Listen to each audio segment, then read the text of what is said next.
rasanya cukup enak, lezat ya. Dan ini dibagikan secara gratis untuk warga DKI Jakarta.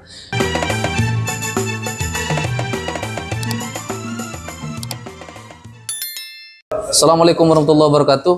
Jumpa lagi bersama saya. Ada berita yang viral di tengah-tengah masyarakat. Ada masjid di salah satu kota di Jawa Timur, tepatnya di Bojonegoro. Masjid yang dibangun dari dana APBD. Jumlahnya cukup besar, lebih dari 100 miliar. Dan masjid ini banyak yang mempersoalkan mengapa membangun masjid sampai menggunakan dana sebesar itu. Nah, kita akan berbincang-bincang, tapi bukan persoalan aturannya ya. Yang akan kita bincangkan adalah bagaimana tentang pembangunan masjid itu sendiri menurut perspektif agama. Telah bergabung bersama saya narasumber utama di podcast Santri Kota. Assalamualaikum Ustaz Ridwan. Waalaikumsalam warahmatullahi. Sebenarnya sih bagaimana aturan agama tentang pembangunan masjid? Boleh nggak misalnya, kalau dulu kan oleh ulama-ulama madhab, khususnya madhab Syafi'i itu kan dibatasi nih, satu wilayah satu masjid, ya kan? Sekarang ini, terutama di kota-kota besar, satu kantor ada yang 2 masjid. Ada yang di lantai atas, ada yang paling bawah. Kenapa? Karena katanya ngantri naik turun lift. Pertimbangan seperti ini bisa dibenarkan nggak oleh agama? Kira-kira gimana, San? Ya, kita lihat fungsi masjid itu sendiri ya. Fungsi masjid di awal itu kan sebagai tempat ibadah. Makanya di dalam kitab Tanqihul Qaul kan dijelaskan itu bagaimana Imam Syanawawi menjelaskan tentang masjid itu baitu kulli mukminin, redaksinya seperti itu. Rumah bagi setiap orang Islam mukmin. Nah, di ranah perkotaan kan mulai banyak tuh yang mengagumi banyaknya masjid dan sebagainya. Berarti masjid itu adalah rumah bagi seluruh orang mukmin. Artinya siapapun ia, selama dia bersyahadat, sholat, zakat, sebagaimana umumnya orang mukmin itu boleh di situ, Ustaz ya? Boleh. Tetapi di Indonesia ada beberapa kelompok Islam yang kalau bukan anggotanya tidak boleh sholat di situ. Gimana itu, Ustaz? Jadi di Al-Quran itu ayat tentang masjid lah. Ada ayat innama ya'muru masajidallah. Kenapa di situ redaksi Al-Quran tidak memakai redaksi yu'ammiru, yang dipakai ya'muru masajidallah? Itu di dalam kitab tafsir Baidawi itu dijelaskan. Kalau ya'muru itu nanti berkembang, masdarnya lafadz ya'muru itu imarah. Sedangkan masdarnya lafadz yu'ammiru takmir.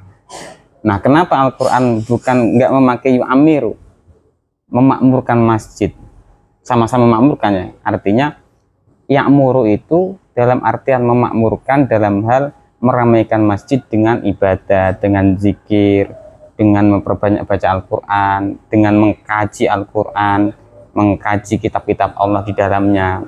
Artinya lebih banyak ke ranah yang bersifat spiritual, ibadah, mendekatkan diri kepada Allah. Tapi kalau redaksi Al-Quran memakai lafadz yu'ammiru, itu memakmurkan masjid dengan menghiasi bangunannya, dengan pernak-pernik, ornamen, dan lain sebagainya, seperti yang terjadi saat ini. Jadi banyak sekali masjid-masjid yang lebih memilih bangunan fisiknya daripada ruhnya malah nggak ada. Nah itu.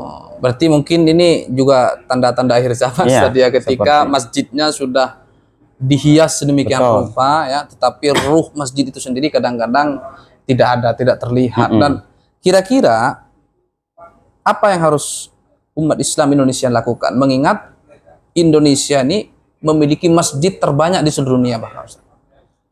Kan sudah banyak nih masjid-masjid yang dibangun di banyak daerah ini kan, dengan dana yang begitu besar, dengan arsitek yang begitu megah. Kira-kira bagaimana membangun ruh masjid-masjid yang sudah berdiri ini, Ustaz? Kan nggak mungkin masjid ini gusur kembali kan?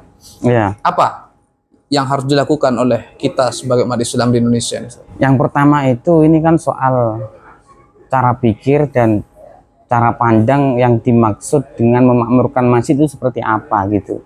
Jadi masyarakat ini belum memahami betul, maka diperlukan edukasi, pendidikan untuk memberikan pelajaran ke masyarakat, kita berzikir bersama di masjid, menghidupkan masjid dengan kegiatan tablik ataupun menghadiri majelis ilmu di masjid dan kegiatan-kegiatan keagamaan yang lain, itu masuk kategori memakmurkan masjid.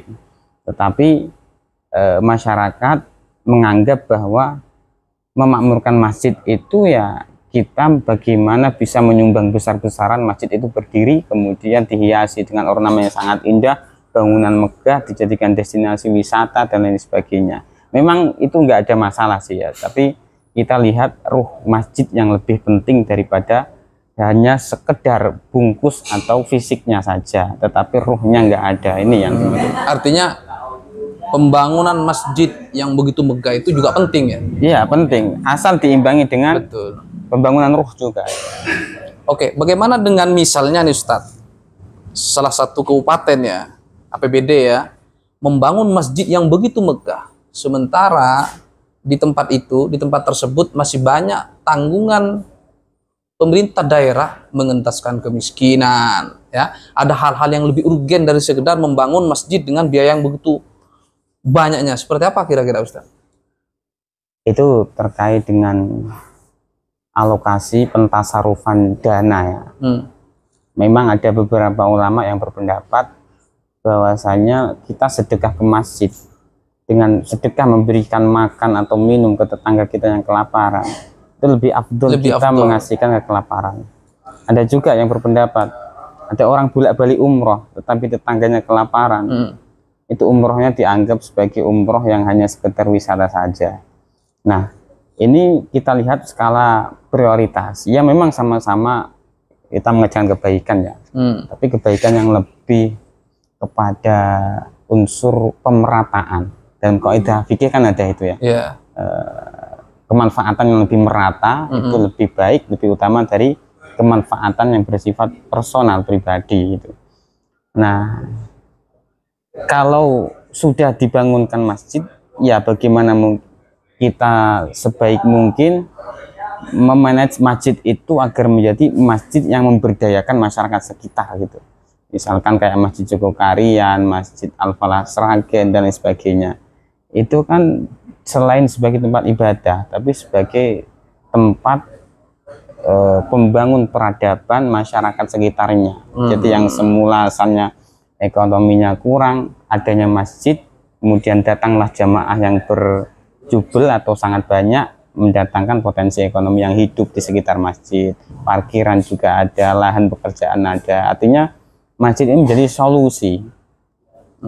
Oke, artinya Ustadz ya, membangun masjid yang megah silahkan aja, tetapi tolong ruhnya juga penting untuk diperhatikan. Begitu kira-kira ya, sahabat santri kota, penting bagi kita untuk memahami ya apa maksud tujuan daripada pemerintah membangun masjid. Selain syiar Islam, di situ juga disimbolkan bahwa daerah tersebut adalah daerah yang Islami. Kira-kira begitu. Tinggal bagaimana kemudian masjid yang berdiri begitu megah itu harus diimbangi dengan ruhnya. Jangan sampai masjidnya megah tapi sholatnya masih di rumah. Kira-kira begitu ya.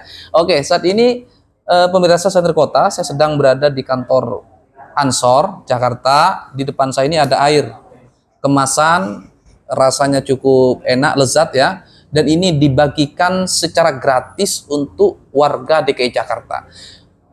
Posisinya berada di Kecamatan Tebet, Jakarta Selatan. Silakan yang ingin mencicipi air ini datang ke sini, dan ini sekali lagi gratis, diperuntukkan khusus bagi masyarakat yang membutuhkan air. Siapapun silakan bisa mencicipi dan dibuka 24 jam. Ini saja yang dapat saya sampaikan. Terima kasih. Hadamnallah wa yakum ajmain. Wallahul muwaffiq ila aqwamit thoriq. Wassalamualaikum warahmatullahi wabarakatuh. Sampai jumpa.